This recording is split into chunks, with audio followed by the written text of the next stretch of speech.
This episode of the Mead House is brought to you by Amaretti, the ultimate manufacturer of brewers' natural infusions, craft purees, and concentrates to bring your next batch to the next level. Click on the link in the episode description below to see their full lineup of flavors. Use promo code MEADHOUSE at checkout to save 15% off your next order.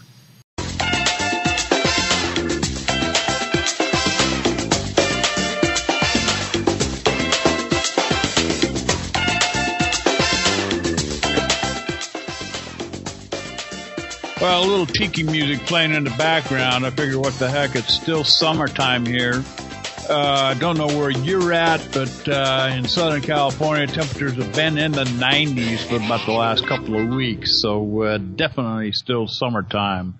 Welcome to the Mead House, here again on a Tuesday night, and one thing I would like to make mention for those of you who are going to probably listen to this later or listening to it live. Yes, the website is down. It's been down since about noon today, my time. Apologize for that. Have no idea what's going on, but I'm getting ready to transfer the whole shooting match over to another provider. So we'll just have to put up with it here for a little while. So I'm hoping that it comes back in time tomorrow, because we've just, boys, we've been getting like thousands of downloads of our show.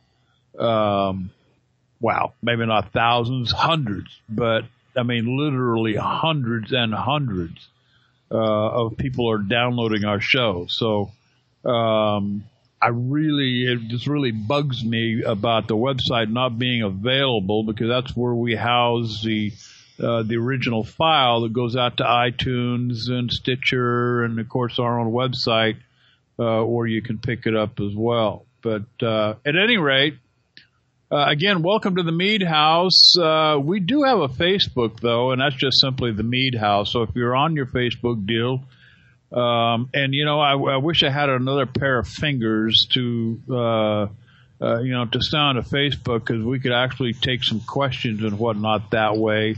I tried to do it with Scott Monroe one night, and I just can't keep up. But the Mead House on Facebook is the place to find us there. Sorry, we don't Twitter thingy during the show. Again, it's just too cumbersome. And for those of you who are just itching to call the show, 818-921-4680. We do take live calls, so feel free. And we'll talk about anything, just so long as it's related to mead.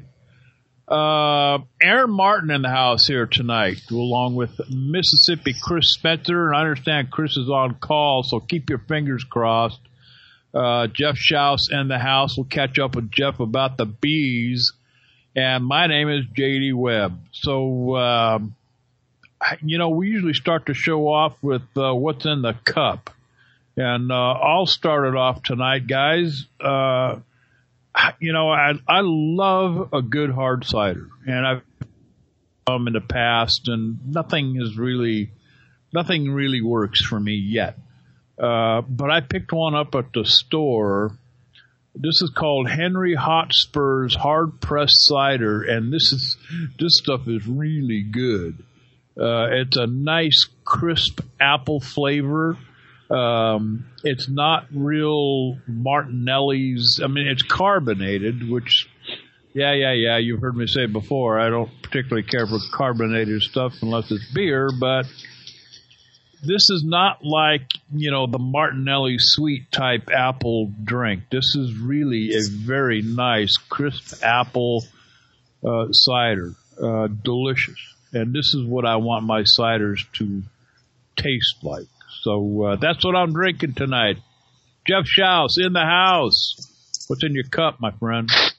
In honor of one of our topics tonight, I broke out a bottle of my ale yeast mead that's been aged on oak. So, ooh, yeah, nice little mellow drink here. Wow, that sounds good. What kind of oak? French oak. Oh, nice medium toast. Cool. Aaron Martin. What beeth in your cup, my son? So in honor of maybe one of the other topics we may get into a little bit later, I am going with beer tonight. Actually, this is probably my favorite beer right now. I kind of go through phases where, I get real hooked on one beer and then kind of switch over to another one.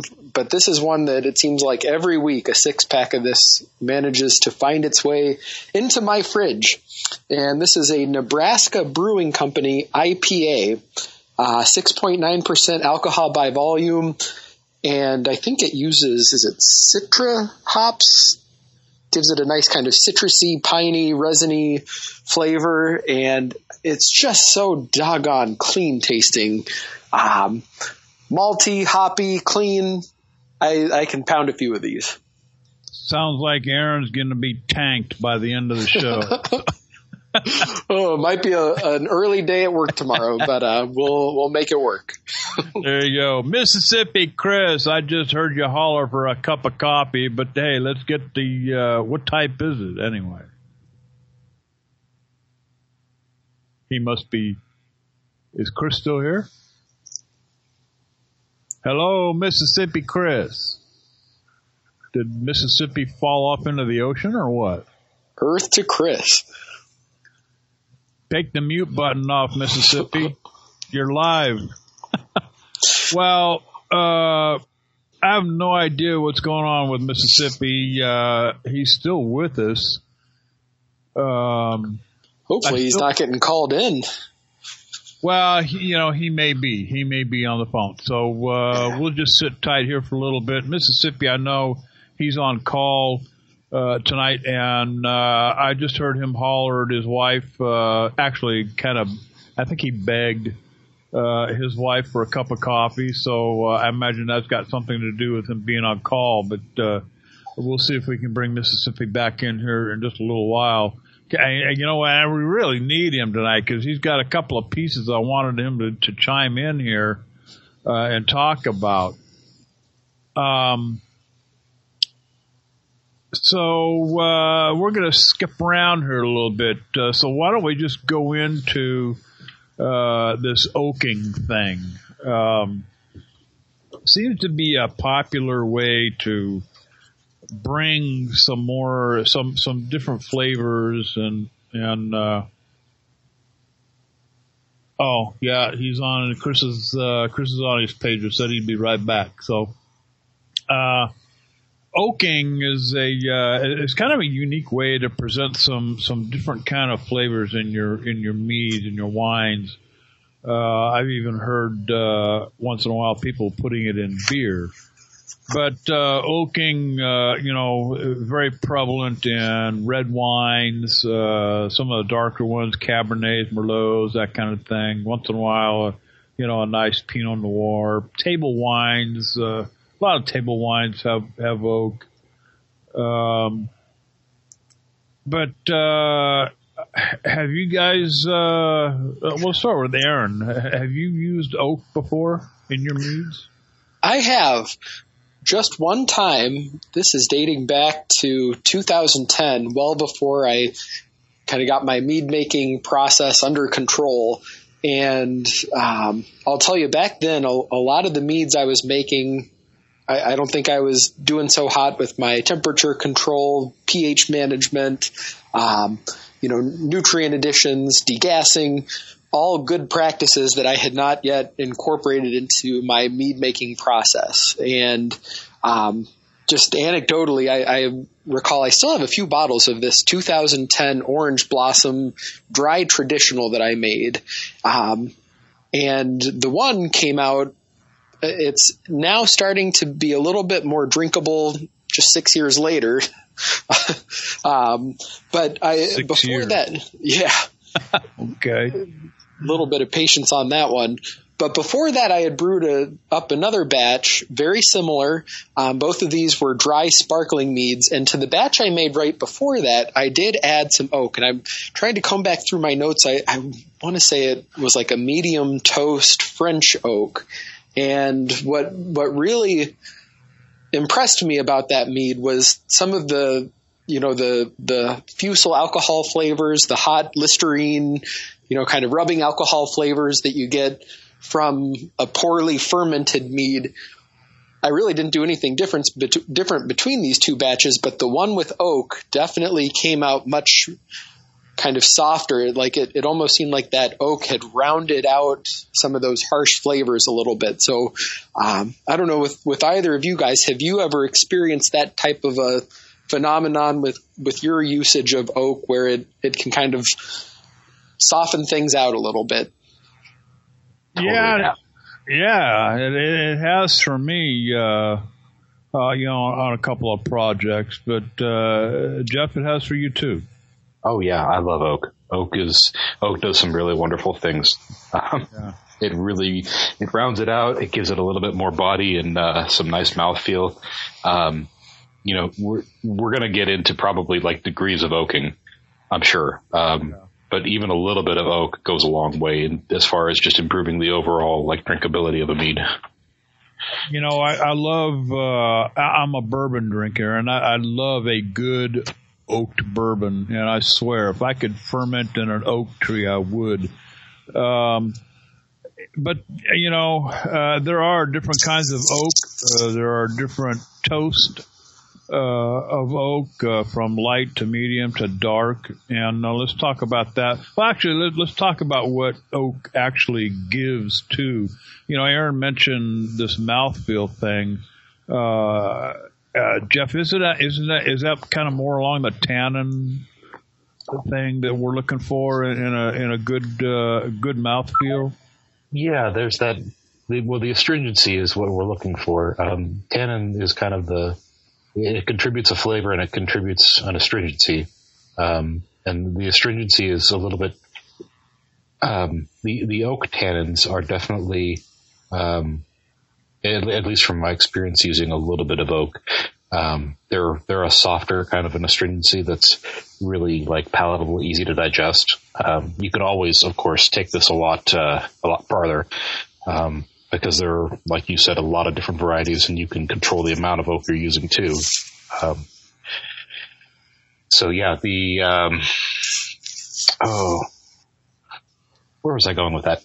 Yeah, no, the astringency is definitely a contributor there. There's also just a little bit of that oaky flavor, and like you said, it's a kind of a bourbony flavor or kind of a whiskey flavor, just because that's usually how we perceive that just from association with those products.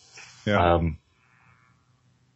But when I'm drinking bourbon, I can actually pick out some of the, I guess, flavors that you get from the oak, like the vanilla, the caramels, some of the darker toasts with that kind of a coffee, almost a roasted coffee type flavor. Mm-hmm. And if you really get into some really heavily oak stuff, then you're getting into that smoky campfire stuff. Mm-hmm. Yeah, depending on the roast level too. Yeah. Yeah. I don't know how well that would translate into a mead, going that far, but as a judge, when it comes to judging meads that have oak in it, is that a significant aspect to judging the mead, or does that put it in another category, or how does that work? That's a great question, and that is something that gets addressed a lot. According to the BJCP guidelines, it really depends on the degree of oakiness. If you've got a traditional, like say the wedding mead that I made last fall, or that I served last fall at our wedding, was just a basic semi-sweet traditional mead using some local beekeeper's honey. But I used some American oak and some medium toast French oak, and with that one, the oak was not the dominant flavor. It was still relatively light, so it would have still been a traditional mead. The basic rule of thumb here is that if you're using oak to round out other flavors or to to give you a little bit more like body and mouthfeel, then it's still that category.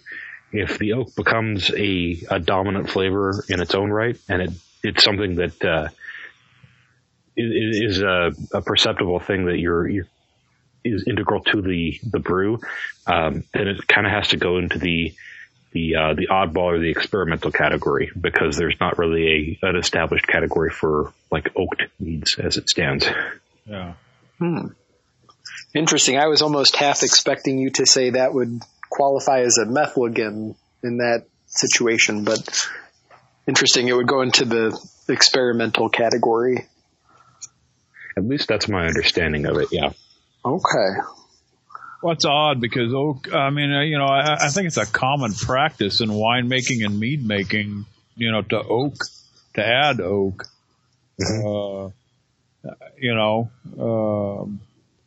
To me, it's just, I really think it adds another, not really another dimension, but, I guess you could say another dimension to it. I know the one project that I did, it's a traditional that I've got sitting here, and it's been, I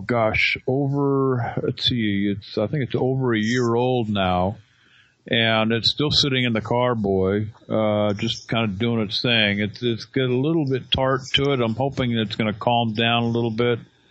And I put some medium toast American oak in it. I had it in there for a couple of months and got it to where I liked it, pulled it out, and then just several weeks ago I took another taste of it, and I didn't taste any oak at all.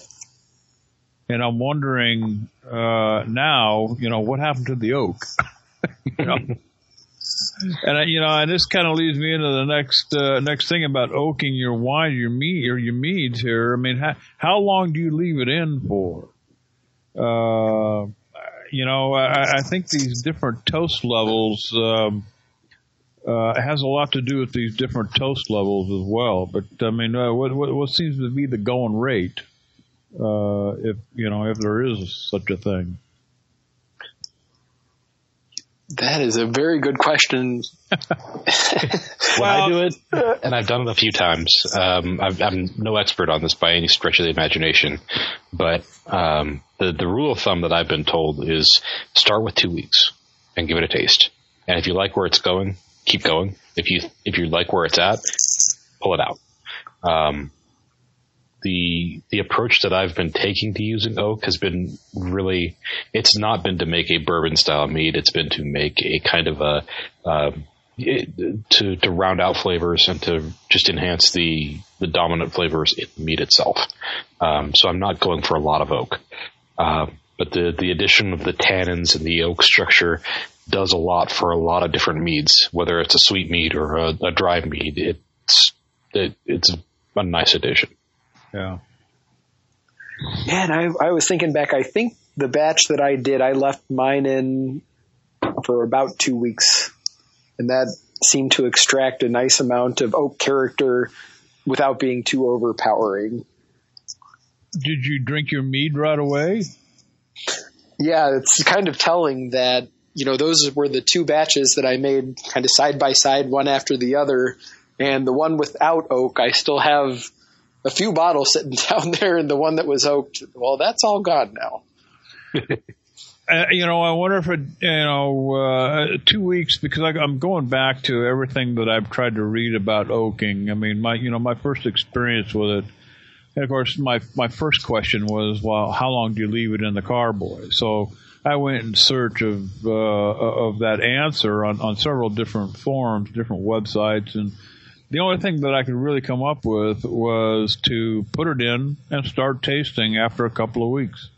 But people have said, oftentimes it seems like almost a month to 2 months seems to be the appropriate range, to leave the oak in your mead. But, I have to go back to this project that I've got sitting in the carboy where, I had the oak in there for a couple of months. And now I don't get any oak at all whatsoever. Nothing. And so I'm considering adding, re-oaking it and see if it'll bring it back. I mean, when mead sits, we all know that the longer it sits, the more of some of the, different flavors come back into it that you might have tasted, from, in the very beginning. Such as the honey. I mean, the aroma and the flavor and everything, it kind of comes back as time goes on. So I was hoping that maybe that oak would come back, but it hasn't. Let's talk about different, and there are different types of oak wood. I think the three most popular ones that people use most of the time are American oak, French oak, and Hungarian oak. Now, I have no idea, which is, if there's one better than another. I've heard that American oak has more of a raw, woodsy, more sweet vanilla flavor than French or Hungarian. I've heard that Hungarian has a more smoother, spicier, caramel flavor to it. But that may be all in the mind too. I don't know. But what do you guys know about the three different varieties? Well, from what I've been told, like you said before, there is a little bit more of a raw wood flavor to the American oak. I tend to associate the American oak more with kind of a bourbony flavor. At least that's the gist that I've been given. Whereas the French oak is a little bit more in the vein of the kind of oak flavor you get out of a red wine. It's a little bit smoother. It's a little bit less pronounced and in your face as far as from what I've experienced and what I've seen. Hungarian oak I've never worked with. I've wanted to. I just can't seem to find it in local homebrew stores here. So it's one of those things that's on my list of stuff to buy. But I just haven't gotten around to it yet. Yeah. Yeah, Jeff, that just to kind of echo your points, and granted, I think I've only had the experience with the French oak, but from what I've read, credit to Ken Schramm and the Complete Mead Maker, that's kind of what I've read and understood as well, is that your, French oak is going to, kind of have a less intense oak flavor than what you're going to get from the American oak, which is, going to have just that stronger oakiness. Yeah. Now, the other thing that goes along with this is the type of, whether it's oak chips, oak cubes, oak, and I've just recently seen oak balls. They're I don't remember what size they come in, like quarter ounce or whatever they are, but and I've heard different things about using the different kinds. I mean, there's the oak chips, the oak cubes, these spiral things that I've used, which seem to be pretty common. I like the spirals and the staves because you can put them in and pull them out. I tie a little piece of nylon to them. When I think I've had enough oak, why I can suck them out of the carboy with no problem. Can't do that very well with oak chips or oak cubes. You're at that point. I mean, if you, and I've even tried to put oak chips into a. I've got these muslin bags that I put things in and drop them in to the fermenter, but I can't seem to get them into the carboy, which is, the place that I would add the oak. So I use either, the spirals or staves. I have used the oak cubes. I use those in wine, because, I put them in a secondary, and from that carboy, it's going into the bottle. So I really don't care what's at the bottom. I suppose you could do the same thing with mead, but I mean, you've got to be ready to bottle your mead, at the point that you've taken your taste and are satisfied with the amount of oak. And that's why I kind of like these spirals in a mead, because I want the choice to either let it sit and age longer in a carboy and not have to bottle it right away just to get it off the oak. I suppose I could rack it again, but that's kind of a pain. But here's the thing, okay? There's a science out there, and I know this is how these barrel makers do it. I mean, there's a science. Barrels don't come. They just don't make a barrel size just to make a barrel size. I mean, this all has a lot to do with surface contact area. And I don't know. I'm not very well versed on that. I don't know if either of you are, but I mean, it's certainly worth something, worth looking into. Well, absolutely. And just as you were talking about the oak spirals, I think that's one of the advantages of using the spiral is, you're maximizing the amount of surface area that you're getting. And then, couple that with a design where it fits nicely through the mouth of the carboy. And like you've said, it's easy to remove when you reach the point that, you've extracted enough of the oak flavor. I'll tell you, that's what I used when I oaked my mead was an oak spiral, and definitely had a very positive experience with it. Mm-hmm. I used one for the wedding mead as well, and it was very easy to use compared to the chips that I'd been using before. Yeah. Well, and I've used the cubes and the chips. I use the chips primarily in winemaking, and those go in up front during fermentation of all things. And we're not really looking for a lot of oak flavor out of it. What it does to the wine is actually add tannin, to the wine. And I will re-oak later, if I want to add more oak to the wine. But as far as mead goes, I'll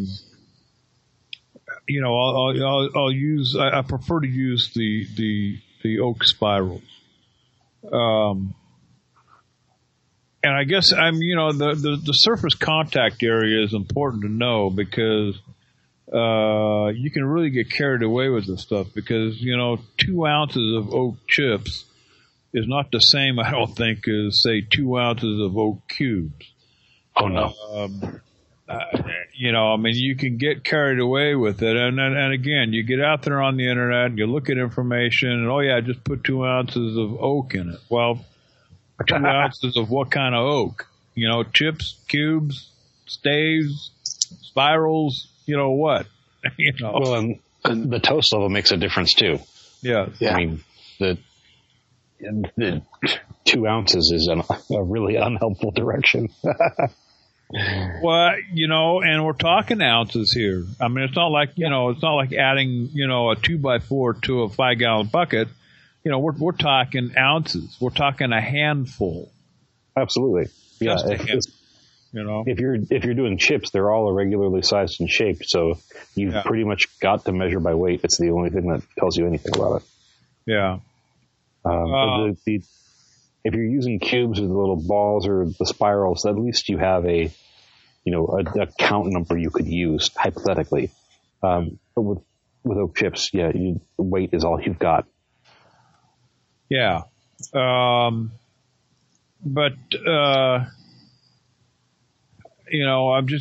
would be interested in learning more about this surface contact and determining which is better, the oak cubes or the oak staves, or the staves are just simply, 3-dimensional, rectangular shaped piece of wood you stick down in the carboy, versus the spiral, which is, obviously done on a lathe, cut on a lathe.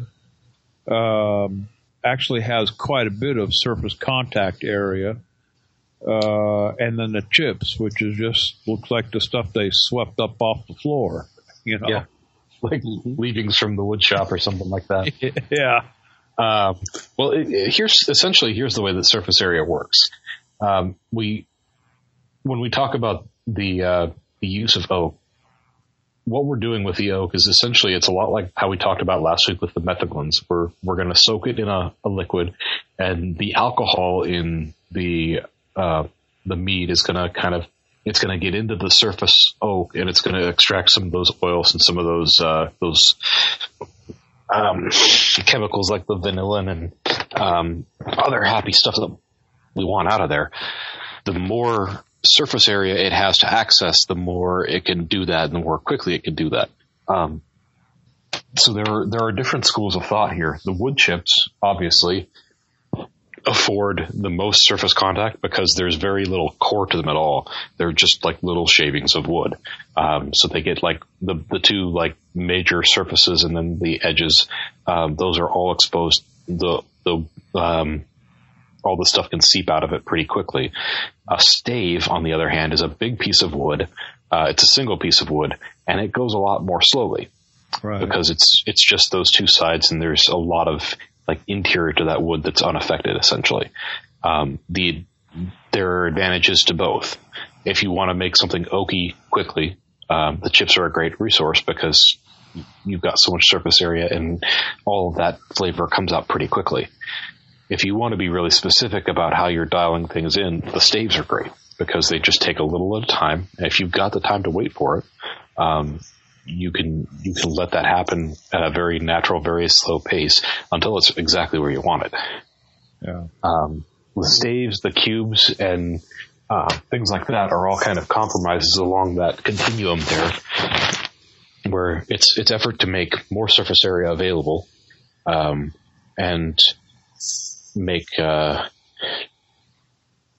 essentially give us a little bit faster process than just using staves or using a whole barrel, but a little bit more controlled than using the chips, if that makes sense. Yeah. Well, it does, because I mean, the other, the offshoot of this is, either fermenting in or aging in an oak barrel. And I know that seems to be, one of the latest crazes too, is people are very eager to, want to put their mead into a barrel.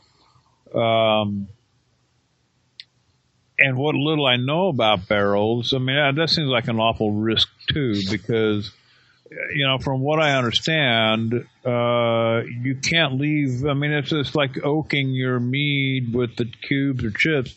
I mean, you just can't leave it sit in the barrel, I wouldn't think, for extended, period of time. Because there is such a thing as over oaking, unless you like chewing on a piece of plywood. So I'm cautious about, because I've looked at barrels and I thought, wow, it'd be cool to, dump a 5-gallon batch of meat into a barrel, but then wait. I thought I read something where, there's this whole science about the surface contact area and time. And then I've talked to a couple of people who said, nah, it's not, you probably shouldn't leave your mead for extended periods of time in an oak barrel. But I've also seen people on forums out there who have left their mead in a barrel for years, or have stumbled upon a barrel in their grandparents' garage of mead, and it just tastes awesome. So, I certainly have a whole lot more homework to do on the subject, for sure. But I do like the way oak impacts my meads, my wines, and I'll continue to using them. So, yeah, I definitely agree, and it's something that I've just dabbled in a little bit. So I'm kind of in the same boat where I think I have some homework to do on the subject as well. One question I wanted to throw out to you guys about this, and Jeff, I think you might have mentioned earlier what you're drinking tonight was a hopped oak mead. And that just kind of got me thinking, in either of your experiences, do you ever combine oak with another style of mead? You know, maybe a fruit in oak or hops and oaks or different types of spices, or is that kind of a no-no? And typically you if you are going to add oak, you want to keep that more as just a traditional style? Actually, to correct first, the one I'm drinking tonight is made with ale yeast and oak. So ale yeast. Okay. Ale yeast. There's really no other flavors going into it. However, some of the hop meads that I've been making, but that I kind of have on the back burner at the moment while I'm getting this temperature controller squared away, but that's another story. I've been considering basically splitting some batches and adding some oak to that to kind of see how that goes. Kind of in the idea of, aging on oak and hopping it like a beer. Because I've done the oak meads, I've done the hop meads, and both have come out pretty good. So I'm definitely curious to combine the styles. I know in some cases I've heard of like cherry melomel being sat on some oak for a good long time. I got to try some another local mead maker's cranberry mead that he'd made, and it sat on oak for a while, and it was pretty good. It was an interesting addition to the fruit profile, I thought. It kind of mellows things out, and it kind of brings out some richness in the flavor too. So yeah, I'm of the opinion that, if you're going to do a light oaking, you can do that with almost any style and probably improve it. I would think the lighter styles or the lighter flavors would do with less oaking than, something really heavy, of course. But there's some potential there for just kind of rounding things out and making nice with a lot of different styles of mead, I believe. It's really interesting. As you started describing that, when I asked about the fruits specifically, the types of fruits were some of the things that you kind of talked about. I'm thinking probably the darker, more tart types of things, like you mentioned, cherries, cranberries. I was even thinking like a black currant mead might really do well with some oak in it as well. That does sound good. I like how oak gives a kind of that. I like that vanilla flavor that oak gives. I've even dropped a vanilla bean in along with the oak to try to promote that a little bit, Sure. Have you ever dropped, and this is something that I've done in smaller batches just to experiment, and I came out with some pretty interesting flavors, actually. Take your oak and soak it in a glass of bourbon. I use mason jars. And what I'll do is I'll take, a couple of ounces of oak cubes and drop them into a quart-sized mason jar and just fill the mason jar with bourbon until it just covers the oak.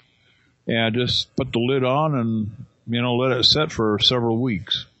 And then take those oak chips or those oak cubes out and then drop them into the mead.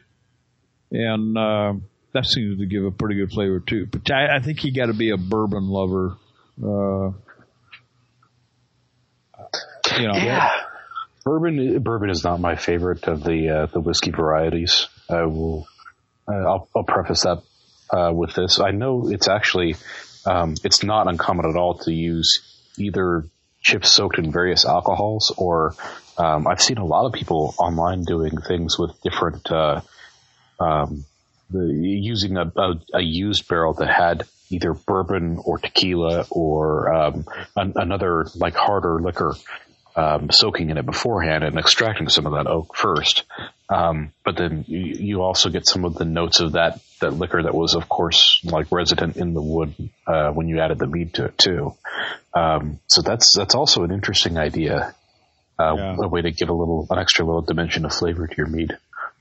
And I think, things that I read about barrels, and sometimes these used bourbon barrels, and and tequila barrels and whatnot, they're sometimes a little bit difficult to come about. Once in a while, you can go out there and find places that they just dump their just turned over a number of barrels and they're up for sale. And yeah, I've heard people purchase them. That's something that I would be willing to try, because you're not risking a whole lot there, I don't think. I mean, it's not like a brand new barrel where you're going to get a real, a big impact right off the bat. Well, and I forget which online store it is, but I think it's Balcones Distillery does bourbon barrels pretty frequently. I see those come up on sale in the neighborhood of like $100 to $130, somewhere in there, for a 5-gallon barrel. So it's a pretty approachable price for somebody that's willing to try it. It's definitely more approachable than a brand new oak barrel. I've seen those go in the $200 to $300 range. Yeah.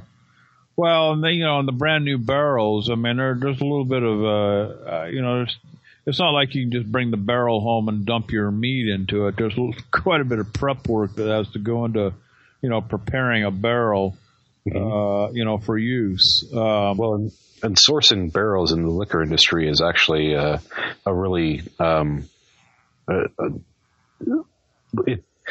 it's tricky. I took I was on my honeymoon last fall and took the tour at the Jameson Distillery in Dublin. Mm-hmm. They're actually very particular about the barrels that they age their whiskeys in. Some of it's aged in like old red wine barrels or sherry barrels or whiskey barrels, and it's to the point where they need such a consistent supply of barrels on such a regular basis that they actually own vineyards and distilleries in other parts of the world that just use those barrels. And then once they're done with those barrels, they sell whatever product it is that's like, it's obviously a different label than Jameson, but they ship the used barrels to the Jameson distillery so Jameson can make whiskey with them, and it's blended perfectly according to their recipe. So you're always getting a really consistent, really smooth glass of Jameson. I thought that was a great bit of trivia there. Yeah. And to bring everybody up to date here, I just got a message from Chris. His pager went off. We knew he was on call tonight, so he's on his way into the ER. So I'm sure he's going to be gone for the night. So it's just the three of us. I'll have to finish out the show without him, but I'm sure Chris will be listening later on, when we get the show all done and uploaded. So. This whole oak thing is very intriguing, because there are so many different directions you can go with it. And I love how the oak presents itself in the meads. I like what it does to my wines. I make wines at home plus the mead.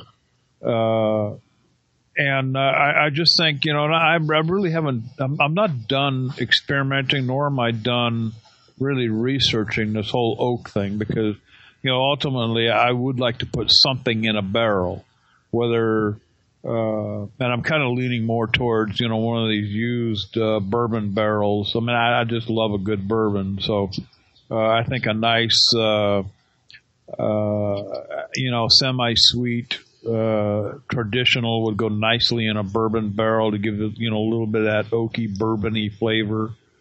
And I've toyed around with, I've taken the whiskey, the bourbon that I have soaked the oak cubes in and dropped, put a few drops, because it doesn't take a lot, maybe a half a teaspoon into a, 3-4 ounces of mead, or even a cup of mead, and man, it really gives it a nice flavor. So, I've even considered, even pouring some heavily oaked bourbon into a traditional, and see what that would do. So, here we go, the experimental stuff again, But go ahead, Aaron. Yeah, just one other thought I was having here, and we were talking a little bit about crossing mead styles with oak. We talked a little bit about adding it with hops and with fruit. I'll tell you another interesting style that might go together very well is a braggot, which is the beer mead style where half of the fermentable sugar comes from honey, the other half would be from malted barley. I don't know if either of you guys are fans of, oak in beer, like a bourbon barrel type of a beer, but I do have one example that I want to share with you guys. Usually when I think of like a bourbon barrel beer, I usually think of like a darker beer, like a porter or a stout. And recently I came across an example. I think it was actually a beer that is aged in rye whiskey barrels. That was really interesting because it was a lighter beer style. So it's a Belgian triple. Jeff, this may be a brewery nearby your neck of the woods down in Wichita, Kansas. Tallgrass? About 3 hours away. Yeah, I'm familiar with them. Yeah. So they do a Belgian triple that, earlier I was talking about beers that I kind of go through cycles with, and this is one that when they're making this, it seems like there's always a 4-pack of this that ends up in my fridge. It's called the Velvet Rooster. It's a Belgian style triple. And they do, I think it's called the Wooden Rooster, where they age it on rye whiskey barrels. And it just adds, so the Belgian triple style in and of itself is a strong high alcohol style of beer, but I usually think of it as being a little bit lighter bodied. You with the Belgian ale yeast, you kind of get some of those kind of fruity vanilla or banana and clove type flavors going on. Maybe not the style like a real dark porter or stout that you would normally associate with bourbon barrel flavors, but oh my goodness, that was smooth. Just kind of came out with some caramelly, toffee types of flavors that really mixed very well with that Belgian triple style. So, just maybe turning that into a braggot would be an interesting way to go as well. Yeah. Well, and it's funny you mentioned the idea of a braggot because we were having this conversation, and I actually thought of a different idea with braggots as well, because it had occurred to me a while back that we have a bunch of different like options as far as the different malts that can go into the mead, and one of the trickiest things I've heard done with meads is making them smoked. I really don't know how to approach it as far as would you put a pan in a smoker and kind of just hope for as much smoke contact with the honey as possible before you add it into the malt, into the must. But it occurs to me that we could do some really interesting stuff with something like they make a smoked malt, and some darker roasted, oak would give it more of that smoky flavor as well. You maybe couple that with something like a buckwheat honey, and we could get a really interesting, darker but very smoky and earthy kind of a flavor going on here. There you go. Yeah, that sounds interesting. How would you? How do you? You'd have to put your honey in like large, wide pans in order to maximize the surface area. Right. Smoke. So, and that's kind of why I'm leaning towards a buckwheat honey rather than trying to smoke it. Realistically, it just seems like it's a lot more trouble than it's worth to smoke it. It seems like it would be a better idea to go with something more the darker and more like earthy flavors. You're talking complementary. Maybe a mesquite would be good. Mesquite might be good. But you're talking cold smoke method here, as opposed to hot smoke, which would actually cook the honey. Right, and yeah. realistically, I'm thinking I'm going to skip smoking the honey or trying that just because it seems like it's too much work. And I'm not sure I'm going to gain all that much from it as an end result either. Well, mesquite, I did a mesquite traditional that I wasn't very happy with. It's a very, if you like peppery type stuff, mesquite is the end product is a kind of a peppery flavored, and if I were to do it again, I would probably make it, because I tend to make things, going towards the dry side. Sure. And I just didn't care for the end result. If I had made it more of a sweet or semi-sweet, it probably would have turned out a little bit better.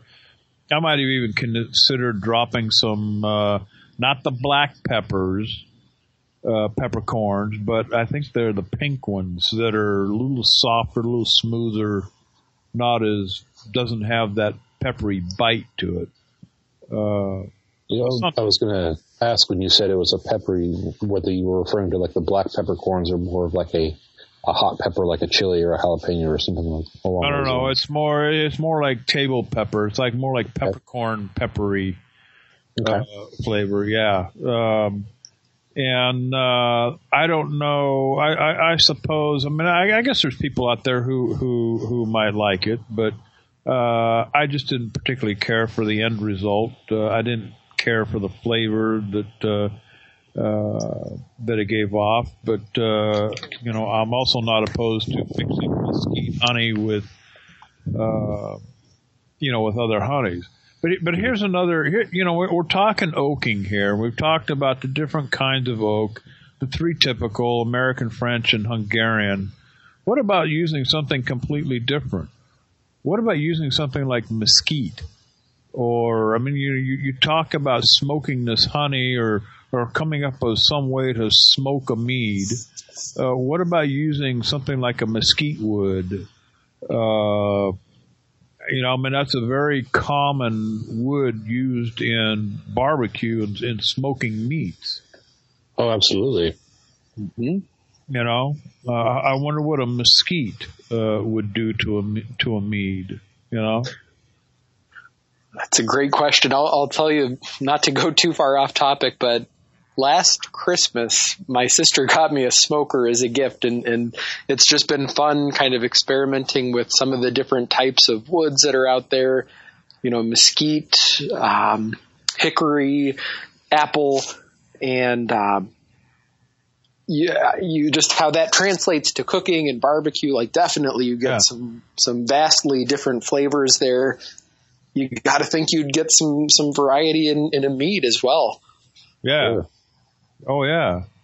Why do you have to stick with oak? I mean, I've even read online, or there's one forum, the winemaking forum that I visit quite often, has a little mead section in there, and I've heard of people using cherry wood and in place of oak with good results. Apple wood as well.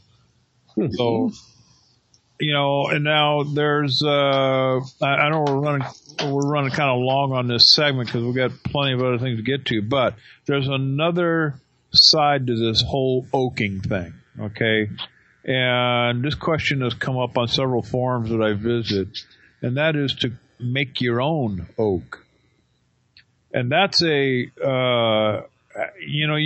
just don't go to the hardware store and buy a chunk of oak and drop it into your mead. That's not quite how it works. And there's a whole, I think there's a whole science there to sting your own, and nor do you just drop it in the barbecue, and wait till it gets all blackened up on all sides. That's not quite the way you go about it.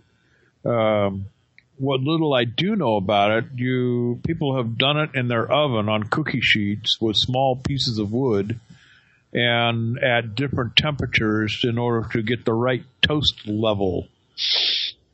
Pretty decent results with it, but I encourage anybody who's interested, make sure you research that completely, and you just can't go to the hardware store and use any wood, because some of the wood has been treated with chemicals and that you don't want to put into your meat. So be very careful when you do that. So I've got to think though. I've been to like hardware stores or other places that sell grilling stuff, and they have planks that the idea is you put like a piece of fish or a piece of meat on the plank, and you get the smoke from that on it. I wonder if you couldn't like cut that into pieces and add that to meat as like a little kind of a makeshift stave of your own. Well, yeah, because it's going to be untreated wood, and right. That's what you have to use. You don't want to use anything that's treated because they've been treated with different kind of chemicals. So yeah, and I'm guessing here. I mean, don't quote me, but I would think that anything used in a barbecue is going to be untreated and compatible with food, and ingested into your system. So yeah, I'd give that a shot. Yeah, I would think if it's food safe for barbecue, it'd be food safe for making alcohol, but I'm not a scientist or a doctor, so I'm not 100% there. Yeah, and our doctor has left town, so we can't ask Chris. He's on his way to the ER he was on call tonight, so.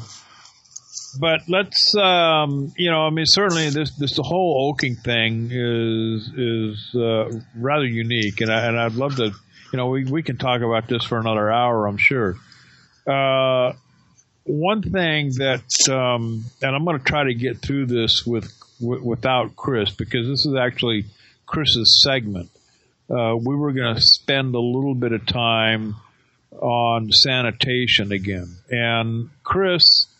With his medical background and everything, and his method is that he uses 3 different kinds of sanitizing. He uses Star San, iodophor, and metabisulfite. And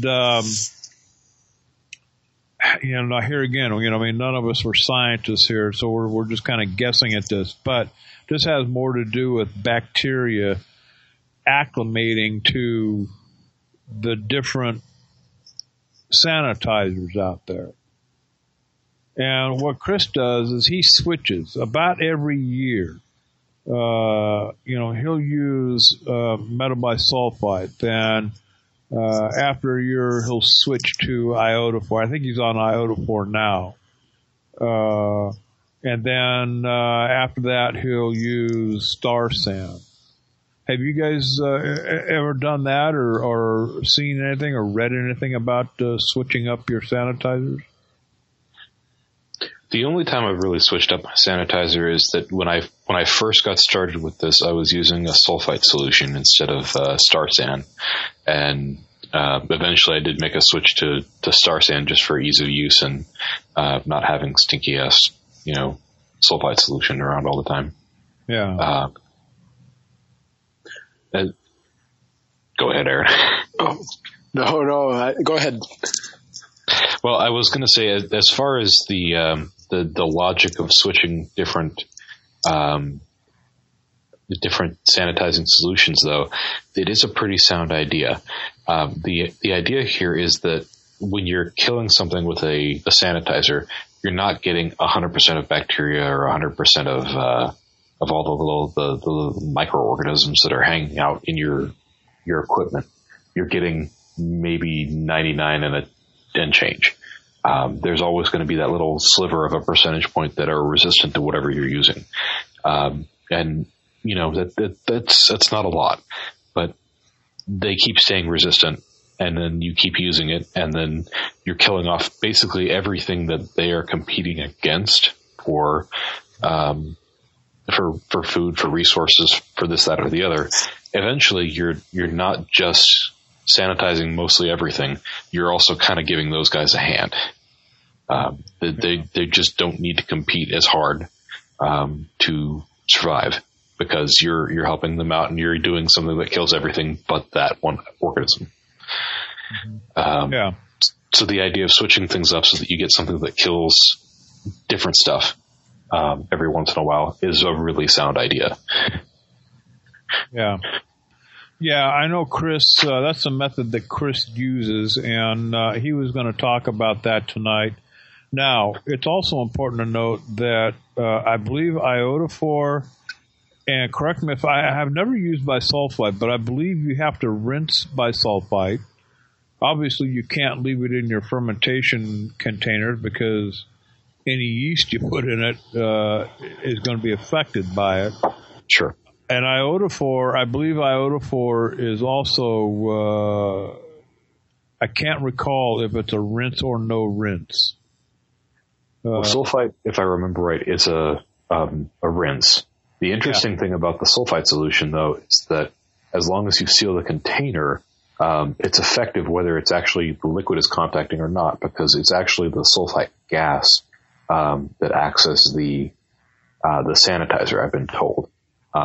So if you put, a couple inches of it in the bottom of your bucket, seal it up good and let it sit for a while. I forget exactly how long. I think it may be in the nature of 10 minutes. You're in business. It gets the entire bucket, all of the surface area that's exposed to that gas gets the sanitizer. You do want to rinse the liquid part out because that will create more gas.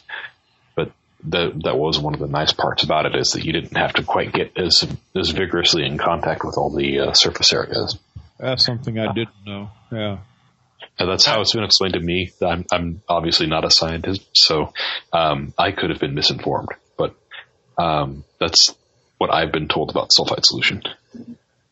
Yeah, and never having used iodophor, I seem to remember Chris saying that when it's mixed properly, I don't believe it. I believe it's a no rinse, but you've got to be very precise on your mixtures. Unlike star sand, which is a contact acid based. This iodophor has to be mixed very precisely. My concern was putting it in a spray bottle, and I believe I asked Chris this question a few weeks back. And because I like to keep I've got a spray bottle full of star sand that I keep handy as well. But whether I could use this iodophor in a spray bottle and keep it stored under my kitchen counter like, the rest of my stuff. And he said, yeah, he does the same thing. So I believe I believe iodophor is no rinse, but I also believe that he said specifically that you have to mix iodophor very precisely, and otherwise, too much will the way he put it, if you could see the color of the iodophor in what you're sanitizing, then you need to rinse it out. Because it's too much. So, but, and I'll look more information up about the iodophor, and I'll consult Chris more on it. And we'll certainly get that information up on the website. But I think it's a good practice, Absolutely. And JD, I'm actually holding a bottle right now. I'm not sure if this is something similar to the iodophor. This is a 5-star product. I think it's called IoStar. And it is also an iodine-based sanitizer. Yeah, it says same thing. So it says that you can, same type of thing, or same exact thing. You add 1 ounce per 5 gallons, which provides 25 parts per million of titratable iodine. After a 1-minute contact time, you can just drain and allow it to air dry. So it does appear to be a no rinse. Actually, I think what Chris had alluded to is the reason I switched from using this iodophor to star sand is because a buddy of mine who the two of us kind of got into beer brewing at the same time. I kind of took this path where I started getting more and more into mead. He took a different path where he kind of got more and more into beer brewing, with all grain techniques and some sour beers and different things like that. And he's the one who turned me on to star sand because it's, not nearly as toxic or doesn't have the same toxicity properties as the iodine based one. Yeah. Yeah. Well, it's a good practice to get into, and I think, I'm definitely going to go that way. I'm almost out of star. I got like an ounce left. So, as soon as I use up my star sand, I'm going to switch to iodophore. I've already got my bottle. It came a couple of weeks ago, and I usually keep a gallon jug full of sanitizer along with my spray bottle. And, so I'm going to get into the habit, get into the practice of switching off. And Chris also made it a point in saying that they do the same thing in hospitals, especially in operating rooms. They will switch up their, sanitizing solutions that they use, every so often. Bacteria, infections, that kind of thing from occurring in the operating room. I know for me, I've calmed down quite a bit, because when I first started out, everybody preached sanitize. And so I kind of put the fear in me, like, oh my God, I'm doing this stuff at home where, from the vacuum cleaner, you look at the shit that's inside your vacuum cleaner bag and know that that's flying around in the air and lands on the carpet, and here you're mixing, big batches of mead and wines and stuff in your house, knowing that all this stuff is flying around. I thought, okay, I don't need any of this bacteria stuff. So I sanitized everything. The countertops, the stove, the floor, the ceiling, everything. My kitchen, you could perform heart surgery in it. That's how fanatical I was about this. And I've calmed down quite a bit from there, but, I didn't want the risk. I'm giving this stuff to friends and relatives. I didn't want somebody's wife coming back and say, hey, Bob died last night from drinking your wine. So, but it's a good practice.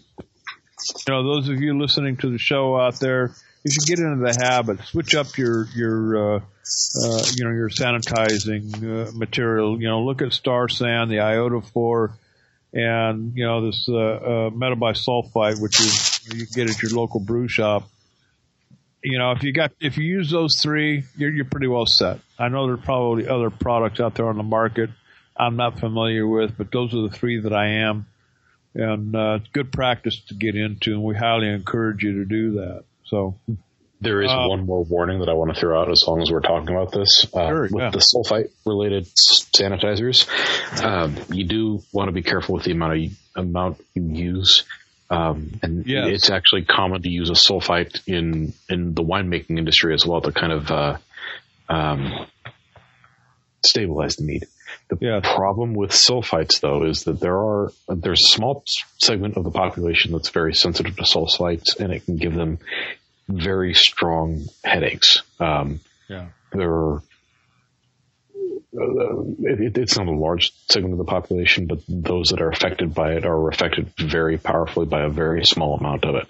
So that caveat going forward is worth throwing out there. Yeah, and if you're using that in a bucket, don't stick your head down in the bucket and take a big whiff. Don't do that. Absolutely not. If you're going to use the sulfite, here's the trick. If you can smell the sulfur, it's still effective. However, don't stick your nose in front of the bottle and give it a big draw. Stick your face about 6 inches from the mouth of the bottle and kind of use your hand to waft it towards your face. Otherwise, you're going to get hit in the craw with some really nasty stuff, and it's going to hurt. Yeah. So, clarifying your mead. Let's talk about that for a few minutes. I know Chris, if Chris is here, he would tell you that, just put it in the corner, leave it alone. It'll do its own thing. If you did everything right, and Chris pretty much uses the fast track method for his meads. He's a huge 71B user. but fermented at the right temperature, stored at the right temperature in the right kind of containers and everything. He's able to drink his mead, in about 2 to 3 months. And it's crystal clear when it gets to that point. And he does everything pretty much naturally. He doesn't add chemicals or clarifiers or anything like that. However, I've been known to use a couple of them. I've used bentonite before.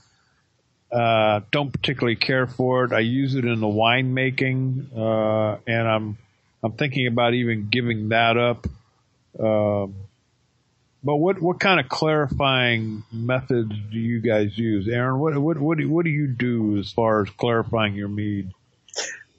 I tend to go along with Chris's approach of just give it time.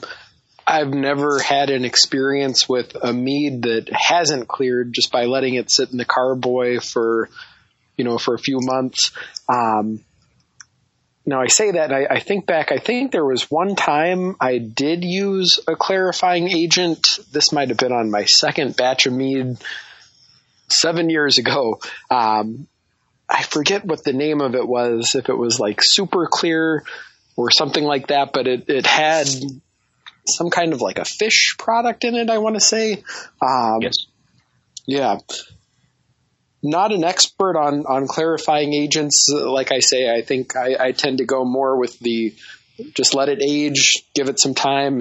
And for me, I've had very good success with just letting them clear naturally. But Jeff, tell us a little bit more about the fining agent there. Oh, sure.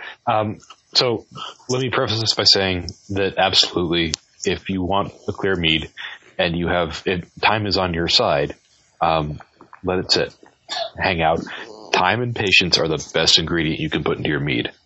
That said, I've had some experience with meads that I needed to bottle and I needed to be, clear and presentable in a big damn hurry. The wedding mead was one of those. It just would not clear for the life of it. Another was the porter braggot that I made, which sat for 11 months and still wasn't clear. At some point, even my patience wears thin. So there are a few different approaches to this. The first thing I always try, if a mead is not clearing fast enough to my liking, is a cold crash. Stick that in a fridge, get it to the neighborhood of 40 to 45 degrees Fahrenheit, maybe a little cooler if you can manage it, and just let it hang out there for about 48 hours. That actually, in a lot of my experimental batches, has done the trick. Stuff just starts to precipitate down and forms a nice compact lees at the bottom of the fermenter. That in and of itself is about half the time is all I needed. You can warm it back up, you can rack off of it, and then you've got a nice clear mead. Jeff, if you don't mind me jumping in there, I have a question for you about this cold crashing. Have either of you guys heard this thing about beer where if you chill beer or get it cold, you're not supposed to let it warm back up? And if you do, it gives it some off flavors. I just wanted to stop you there and ask, number one, have you heard that before? And if so, what are your thoughts on it? Is it fact or fiction? And is that, if it is true, is that for beer only, or do you find that to be the case for mead as well? Like, is it pretty safe to cold crash mead and not have to worry about that? Well, I've actually heard that before. I had a friend that swore up and down that he would only buy beer from certain like gas stations or liquor stores because when it came from the truck into the fridge, it didn't like sit in the back room at some point and warm back up, because the cycle of being cold and warming up and then getting cold again made the beer taste skunky. I was of the opinion that Bud Light tastes bad whether it's been chilled and warmed or not. Amen, brother. Amen. There you go. Honestly, if you look at the process of making lager beers, there is a lagering step that involves after about 2 weeks of fermentation, I believe, and I'm not a beer brewer, So don't quote this as gospel, but I believe there's part of the step where you reduce that temperature to around, 40 degrees. Yeah, right. Yeah, I've heard that. And you just, you let it hang out there for a few days to finish the beer. And it's just an important part of that step in making that lager beer. So if that were the case, then, all the lager styles would taste nasty. So, I think there's a level of fiction there. Whether that would apply to mead or not, I don't know. But really, I've done the cold crash on a number of meads that all came out pretty good. And I don't think the cold crash hurt anything. I don't know if there's a statute of limitations on what I'm about to tell you. But back in the day, when I was on the ranch in Colorado, my cousin and I, to make a little extra cash on the weekends on our off days from working on the drilling rig, we would go down to, we had a store in town. It was more like a wholesale discount place. And you could buy cases of Coors beer for like $6. And so we would go in and load the back of both of our pickup trucks full of cases of Coors beer. I mean, we spent a couple $100 and just fill the beds of pickup trucks up. So then we would drive up to Nebraska, because at that time, I guess you couldn't get Coors beer into Nebraska for whatever reason. And so we would go right across the border there into Nebraska and sell our cases of beer for $20 a case to Nebraskans. And the beer, I mean, obviously the beer, I mean, in these cases, I mean, they weren't kept in a cooler for crying out. They were stacked up in a warehouse. So I don't know about this whole cold thing, what it does to a lager. But I can guarantee you that the Coors beer that we were drinking tasted just like the stuff that came out of the refrigerator. So, I have no idea about, any kind of flavor. But anyway, that's just a little, like I said, I hope the statute of limitations, has run out on that little escapade of ours. Oh, well, I appreciate both of you guys chiming in on that. I'll tell you, I think that whole concept of letting a cold beer get warm and what negative effect that can have on the flavor is something I used to really concern myself with. And actually, I think since getting more and more into mead, I've kind of relaxed on that a little bit. And it's not something that I worry too much about anymore. So definitely appreciate your thoughts on that. Right. I've used I've used the Super Clear. That works amazingly well. I have not, and I need to clarify. I haven't used bentonite in mead. I've used it in winemaking specifically, and typically that goes in up front. I don't know what the effects are on mead. I suppose I should probably whip up a little batch and just see what the hell it does. I have read that bentonite can pull out some of the aromas and characters of the mead, and it's just a little too harsh of a clarifying agent for mead. I've heard the same. Now, let me preface this by saying the first guy, ages and ages ago, this had to be going on about 8 years ago now, that I ever talked to about making mead, used bentonite almost exclusively. It was just a step in his process. I'm not fond of cat litter. Yeah, I've heard it explained that way too, or described that way, rather. That's what it is. It's the same clay that they use to make bentonite is the same clay they use to make cat litter. It is a clarifying agent. It's I forget whether it's negatively or positively charged, but it's one that's been around for a long time, and there are people that rely on it. I think it is harsh, from what I've heard. I've never tried it myself, but I've kind of been given enough information to know that there are gentler, easier to use clarifying agents out there. So I've not really wanted to waste my time on it. Yeah. Yeah. Yeah, good point. And I am, I've got one here, the sourwood that I talked about on the last show, as you recall. Mm-hmm. I don't think it's going to clear on its own. However, I don't have any way of bringing the temperature that I can get it down to about 55. That's all my DIY system will let me bring it down to. So I don't know whether that's actually cold enough to have any kind of effect on it. So I may be stuck using something like super clear in it to get it to clear, because I know it's not going to do anything. It's just going to sit there and look cloudy until I cuss at it again and put some chemical in it. So, and super clear is great. I've used super clear twice now for some really stubborn meads, and it's worked out pretty well for me.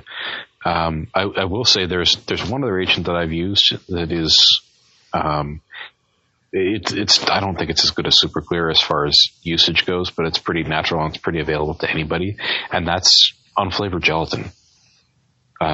You need to blue it. You mentioned that before. Yeah. Unflavored gelatin. You can buy it at the supermarket, and in fact, it's exactly the same as the stuff you buy at a homebrew supply store at a fraction of the cost. Really? You need to bloom it in some hot water, and if you go to Ken Schramm's or Steve Piazza's book, I think they describe the process of that pretty in depth.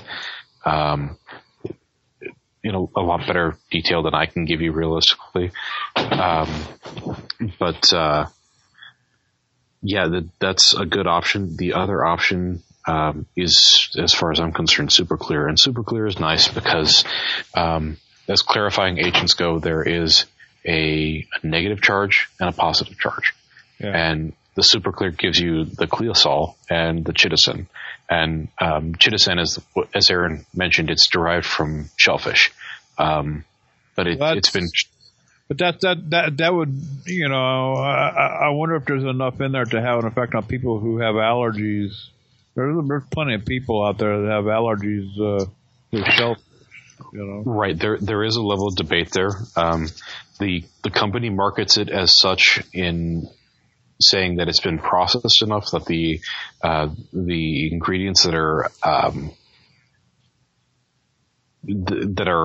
allergens to those with shellfish allergies don't activate that way. However, there are people that still, put a warning on their products saying, "Hey, this has been treated with chitosan. If you have shellfish allergies, you may want to avoid this product." Yeah. So it goes both ways. Well, whatever you use out there, I think, it sounds like those of us here on the show, the preferred method is the natural, just let it go. I mean, I really don't like putting chemicals in anything. Hell, I take enough of them at nighttime before I go to bed. The last thing I want to do is be dropping them in my wines and my meads and my beers.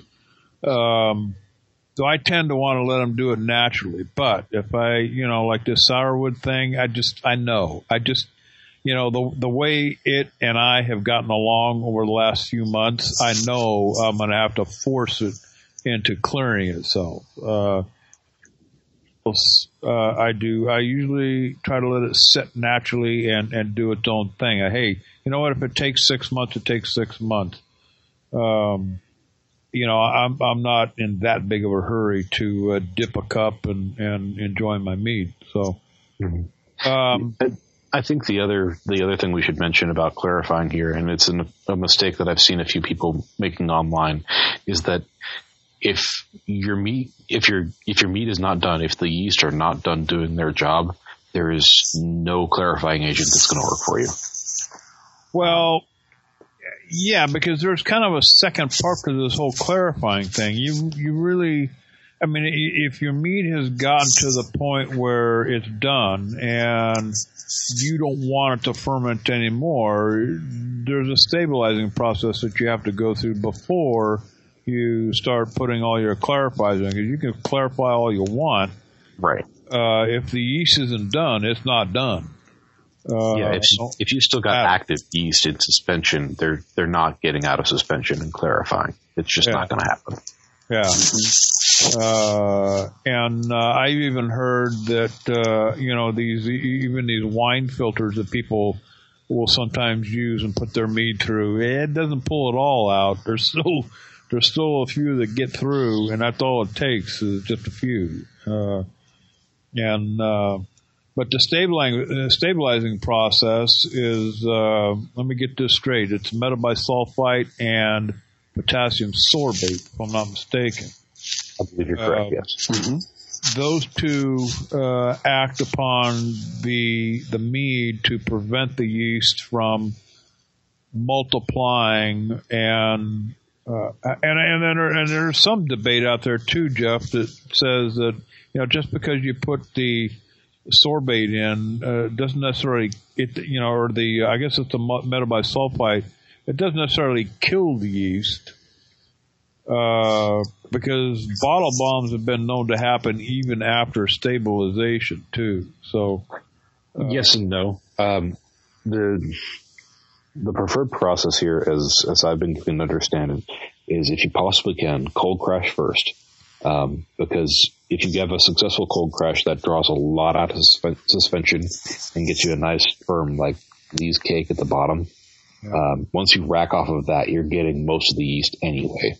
Then, when you rack the meat off of that, rack that onto the sorbate and the potassium metabisulfite. That way, that chemical addition has that much less yeast to act on. Yeah. I have had the experience where I just tried the sorbate and the metabisulfite without the cold crash. It stalled the yeast. It did not stop the yeast. Right. The yeast just restarted, and I ended up what I intended to be a semi-sweet mead turned into a dry mead. Yeah. Aaron, do you stabilize before you clear and or at least wait for your mead to clear, or do you just let it naturally stop its thing? Yeah, I have stabilized in the past. There were maybe a series of 3 or 4 meads that I did where I took the approach of fermenting them dry, letting them clarify over time, and then stabilizing them, at which point I back sweetened. And, that was a good way for me to get some sweetness. I think, I haven't had a lot of experience fermenting meads that left a lot of residual sweetness. And just in some of the discussions we've had, it seems like that is probably a preferred way to go, is if you want some residual sweetness in your mead, just, try to target a higher starting gravity so that, it doesn't ferment out completely dry. So in some of the cases that I'm kind of doing that on, I haven't stabilized, but it probably doesn't hurt just because, if you haven't stabilized, I think you're just always running that risk of bottle bombs and a mess on your hands. So I think I would probably recommend just stabilizing because of that. But at the same time, if you have a mead that has fermented with some residual sweetness and it's sat there for months and months and months, it's clarified, you're probably okay. Especially if you've reached or exceeded the alcohol tolerance of that mead. Yeah.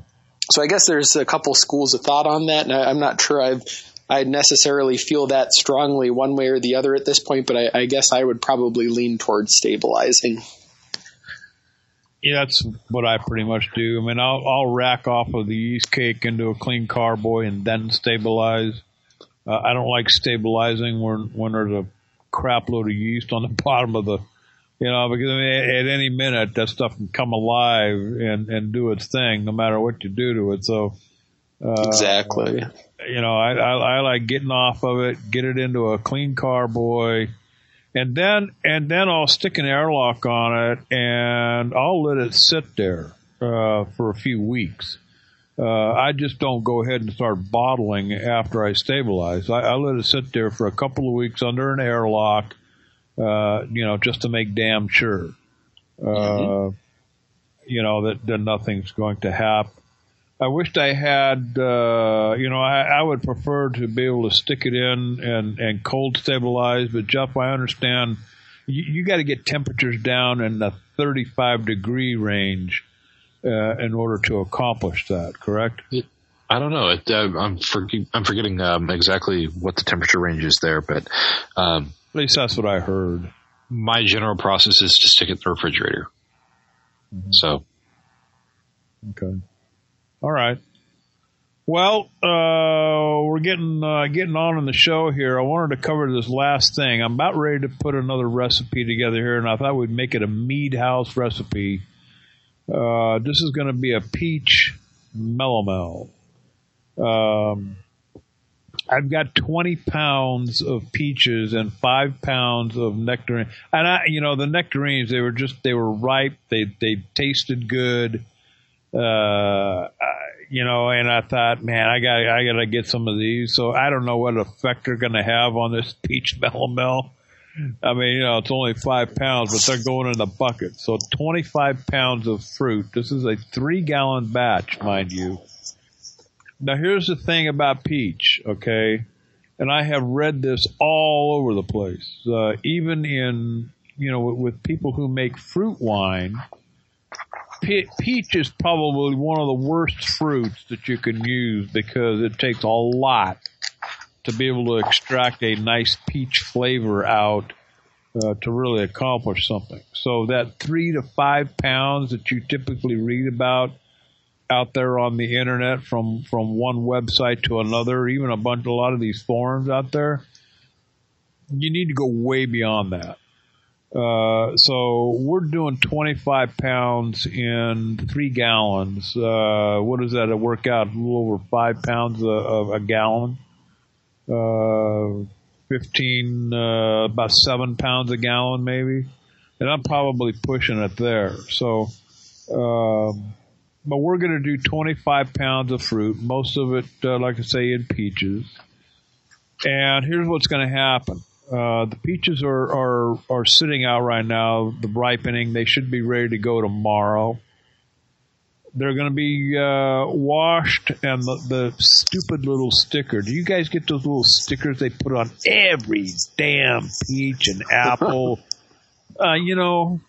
Why? Why do they have to do that? But pull a little freaking little barcode sticker off of each and every single one of the peaches. They'll get washed and scrubbed with a mild fruit brush under cold water, and then they'll get cut up, de-stoned, and dropped into a 5-gallon bucket. When I get them all into the bucket, I've got a giant potato masher. This is one of them 2-handle jobs that I picked up at the restaurant supply place. So if you've got one of those in town, go find a restaurant supply place near where you live and pick up one of those two-handed potato mashers. Works great. So they'll get mashed up, and I mean pulverized. Not just turned into a chunky pulp, but I mean as mashed and juiced up and pulped up. You want to reduce those peaches down to nothing.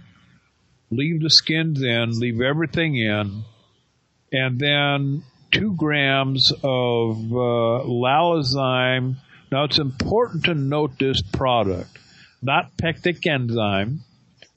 You need to use lalazyme EX and lalazyme C-Max. 2 grams each will get dropped into the bucket with this mess of peaches and nectarines, along with as close as I can figure. Okay, it's going to be 1/16 of a teaspoon of potassium bisulfite, metabisulfite, and that's to sanitize, kill whatever the yeast that may be on the skins of the fruit. So And this whole mess needs to sit for at least 3 to 4 days, covered with an airtight lid. So 5-gallon bucket with an airtight lid with an airlock, because you need a way to be able to exhaust the gases coming off of the metabisulfite. After that sets for, I'm going to leave it set for probably 4 days. And after that happened, then I will mix my honey and water up and mix it with the peach pulp, which will be in a bag. I'm going to go ahead and bag it up. And that's when you want to take your hydrometer reading, not before. You want to take because there's a lot of sugars and stuff that will come out, that will leach out of that peach pulp, that will have an effect on your hydrometer reading. So you want it to be as accurate as possible. So I'll mix up my water, my wildflower honey, and my water and everything. I'm looking for a starting gravity somewhere around 1.120, because my intention is to let this thing go somewhat dry. Going to use 71B. That's my yeast of choice for this recipe. And I just want something almost Chardonnay-like with a peach, a little bit of a peach background to it. I'm hoping that's what 20 pounds of peaches and nectarines is going to give me. And the crispness of a nice kind of a semi-dry wine. I don't want it. I don't want it champagne dry. I want it more like Chardonnay dry or Pinot Grigio dry, with just a very, very, very slight, just a tad. That first little tingle on the tongue, you get that little bit of a sweet taste. But I want to swallow. I want the back end to have that dryness. So that's the plan. What do you think? Sounds delicious. No, as you're talking about this, I was pulling up a page from Ken Schramm's book. So you mentioned you're planning on using 25 pounds total of fruit, 20 peaches, 5 nectarines for a 3-gallon batch. Yeah. Also pulled out the calculator. I think what did that come to? About 8.5 pounds per gallon. 8 pounds. Yeah, that's 8 change. 8 and some change. Okay. What's interesting is, so in Ken's book, he has this useful table for different types of fruit. He'll advise, and this is for a 5-gallon batch, how much fruit to add if you were looking for kind of a mild fruit character, if you want to increase that to more of a medium fruit character, or even a strong fruit character. And for peaches, he recommends about 2.5 pounds per gallon, so 13 pounds for a 5-gallon. So you've just about more than tripled what he calls for. But again, I think that you're right. I think peach is just one of those fruits that, even in my experience, peach melomel is one that I've done in the past, and for the longest time I had to search for the peach flavor. It was missing. And after aging it for, a year or so, finally started to get that peach character coming through. So I'm excited to hear how this turns out for you, JD. I think really going heavy on the peach is a great way to go, and definitely excited to hear how it turns out. Well, I will second that notion. I've got some nectarines that are going into my first batch of fruit mead here shortly, and I will say that just from being so related to peaches, I'm a little apprehensive about getting that flavor. But it was one of those things. I was walking through the market that day, and oh my God, the smell off of those. So exactly. That's how I was. Yeah, exactly. Oh, I've got to put this in a mead. Yeah. So yeah, I bought all kinds of bought all kinds of nectarines that day and was like, okay, well, I'm going to freeze these and I'm going to hold on to them until I know what I'm doing with them. Well, Chris suggested, Chris is like the melomel king of the group here. That's pretty much all he makes. And he's done just about every kind you can imagine. Now, he swears to chemicals, this lallozyme EX and lallozyme C-Max. And this is supposed to break down the peaches and really do a better job than anything, better than the pectic enzyme that you usually find. This is it is an enzyme that works on the fruit that releases the juice. Typically, I believe it's the C-Max is used in white grape wine production because it works, better on lighter colored fruits. The lallozyme EX is, I guess, the main one for any other kind of fruit. But Chris suggested using equal parts of both, and it's like 0.1 grams per gallon of fruit product. That's important to note too. It's not, you just don't chuck, a teaspoon of each one of these in. You got to mash your pulp up, determine how many gallons that is, and that's how you arrive at your measurement. Now, the 2 grams that I have listed here, I'm just guessing right now, but I won't know how much of each one of those to put in until after I get my peaches all mashed up. That's important to note. And I've actually taken the step of like freezing and thawing these a couple of times just to start breaking down those cell walls a little bit faster. I think that'll help us reach a fluid state a little bit faster as well. But I've got the lallozyme EX. I didn't get the C-Max yet, and I've got some on order now, but I'm waiting on receiving some of that. In the meantime, I think I'm just going to use some of the EX on a couple of the different berries that I've picked here for some darker fruit. I think that'll be fine all by itself for those. I've never used the lallozyme product, so this will be my first experience with it. I'm anxious to actually see what it does. To the fruit. So. Well, who knows? Maybe next week we'll both have some input on that here this year.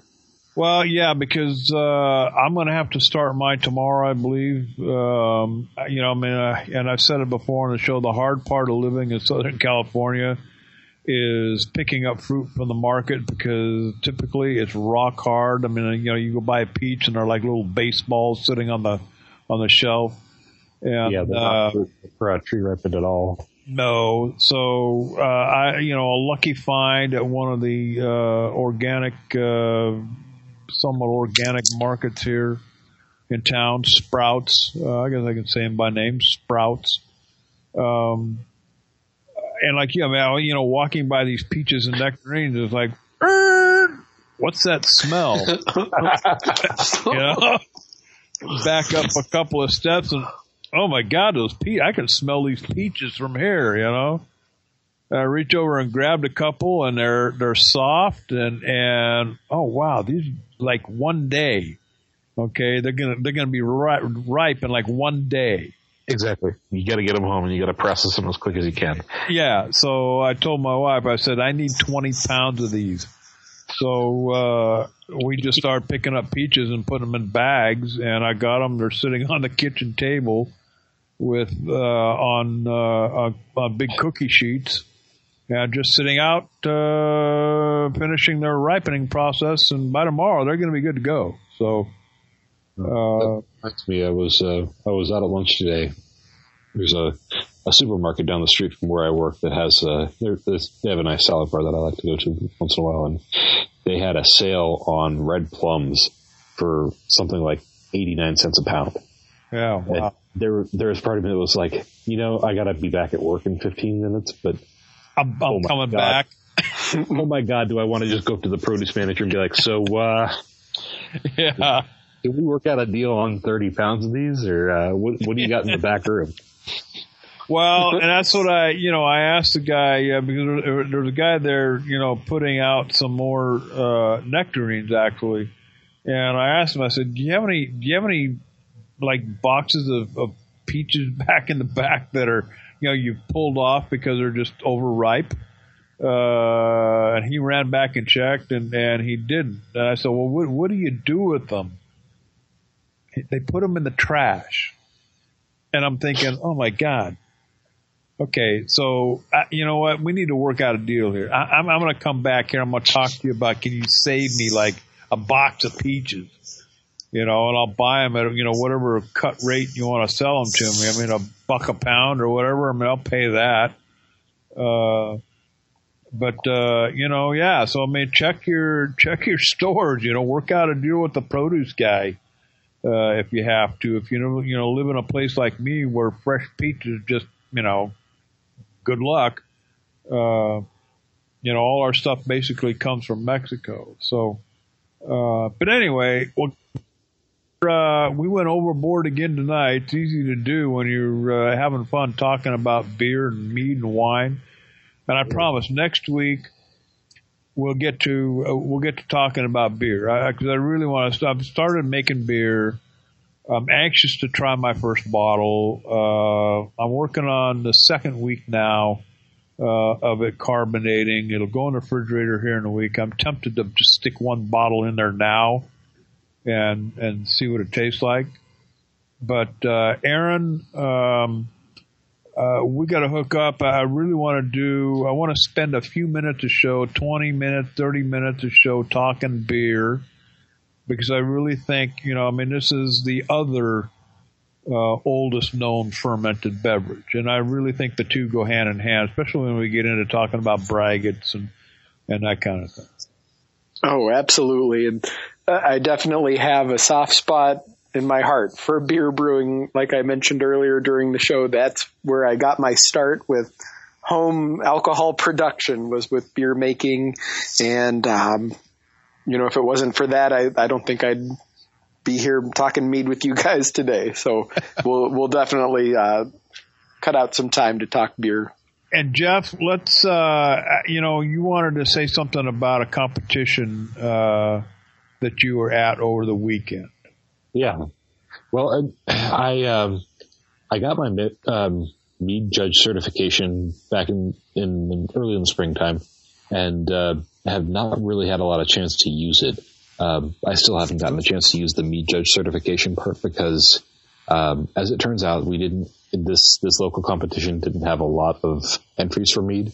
So all of the subcategories of mead got collapsed into one big category. The downside to that is that since I was entered into 3 of those subcategories, that suddenly meant I had to recuse myself from judging mead at all. However, they needed judges. They needed judges badly. And so they said, well, if you want to judge beer, we can partner you with a certified beer judge that's a little bit more experienced. And that way, we've got the judge we need for this category, judges we need for this category, and you still get to participate. So that was fantastic. And I got to judge a couple different flights of beer. I got to judge the first one I did was like the darker British ones, like porters and stouts and things like that. And the second one was actually really interesting. It was more historical styles of beer.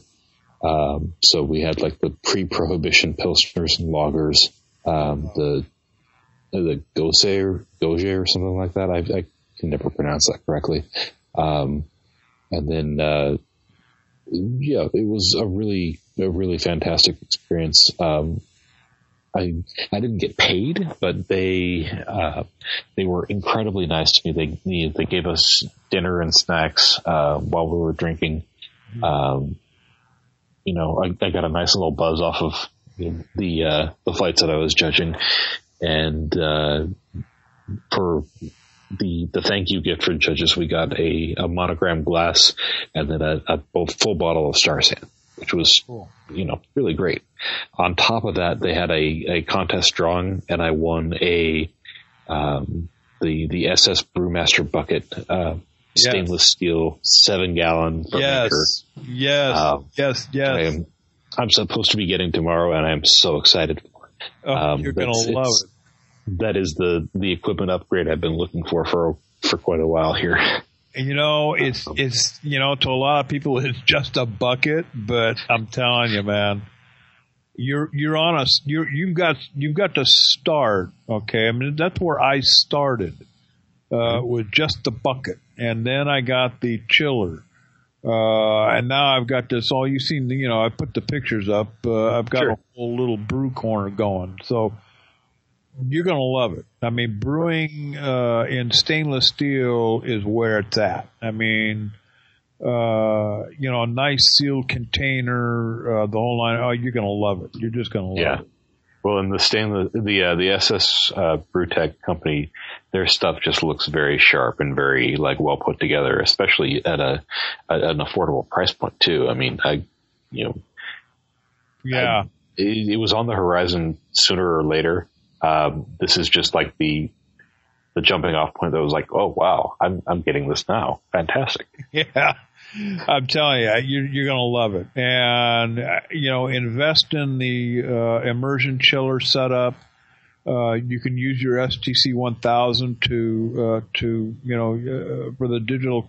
I mean, the kit comes with a controller, but, I prefer to use the STC 1000 because I actually have a brewing heating pad that's between the neoprene jacket that goes around my Brewtech fermenters and the stainless steel. So I can keep my fermenters within a degree, hot or cold. But invest in that immersion chiller. I mean, you really got to start with something great. And if you contact SS Brewtech, tell Michael that JD says howdy. And another one, okay, is out there using SS. He loves that stuff. Send him pictures too, and because he loves to get pictures of people who are just getting their equipment in and everything. And ask him. In fact, send him an email and ask him if he knows JD and the twins. So, but hey. And lastly, I mean, hell, we're already way beyond our time. I saw the bee video. It looks like your queen has taken hold and is producing, or actually reproducing, right? Well, yeah. And hey, one other note on that competition, though. I did recuse myself from the mead category, but I was pleased to say that my that hibiscus and chamomile metheglin took third place in category, and my porter bochet actually took second in category. Excellent. So nice job. Yeah, we were very close to a sweep there. Excellent. But yeah, no, the new queen. I shared a video I think last week. I got in contact with a guy locally that's been producing queens, and he's getting close to the end of his season, but he had a few left. And I've tried replacing the queen once, and so this hive has been without a queen for about 3 weeks. And then last week I got a hold of him and got a new queen. I put her in there. She seemed to be getting accepted well, and everything seemed to be going fine. So released her into the hive, and it's been about a week. I wanted to kind of give her some time to get acclimated to the hive, get her pheromones and stuff circulating through there to where the bees were accepting her. But before we got started on the episode tonight, I cracked open the hive and took a look, and we have brood, we have larvae, and so there are bees being born in this hive again. And that's what you want, right? Right. There's a good chance that we're going to catch the end of the summer flow, and they're going to get more honey. They're going to be able to survive the winter, and we'll have bees next spring. So very pleased with that. Excellent. Awesome. Excellent. I do have a question, though. Hell, we might as well wrap up the 2-hour show tonight. I saw that first video, and you said you made the remark that you had put the queen bee in the hive in her little house. And I thought, what the hell is he talking about? And then I saw you go out there and this had this little tube-looking thing. Mm-hmm. It was attached to the hive, and the queen bee was down inside of that. Yeah, it's what's referred to as a queen cage. It's the modern ones are all made of plastic now, and that's kind of what you saw there. It's part of it is solid walls, part of it is little slats with air holes, and there's a long tube along one side that provides access.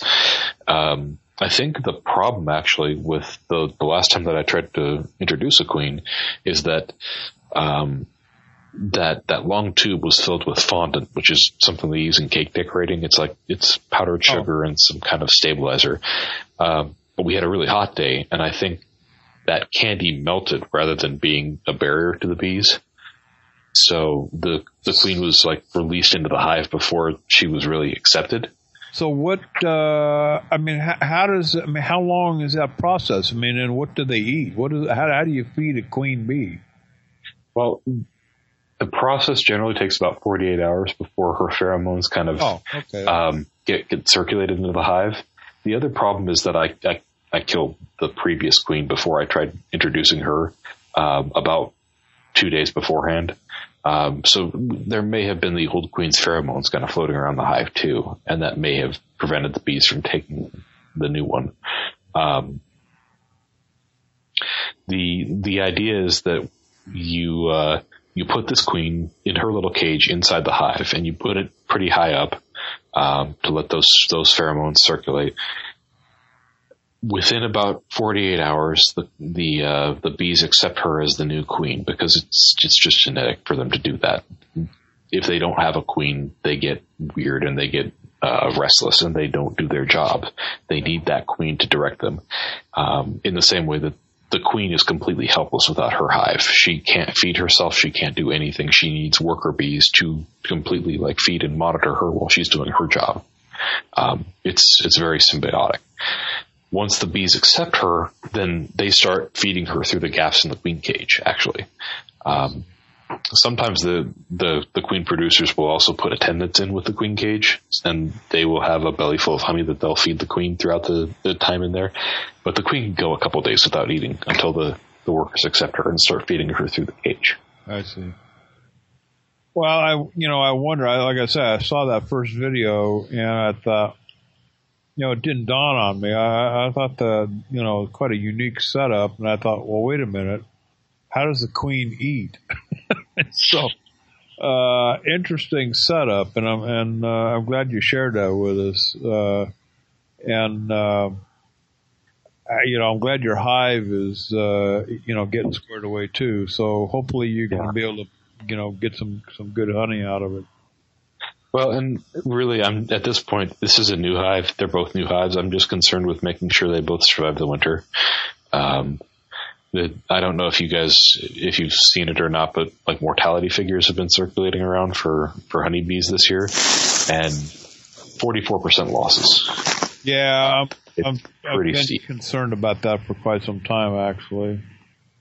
And it's a pretty regular thing for this country to be facing pretty heavy honeybee losses. So, that's at this point I will be thrilled with both hives survive the winter, even if I don't get any honey to make mead on my own. Well, I understand it's mites and pesticides, chemicals. It's probably a combination of a lot of different things. There's the varroa mite, and the nice thing about these hives is it's both of the queens I started with and this new queen are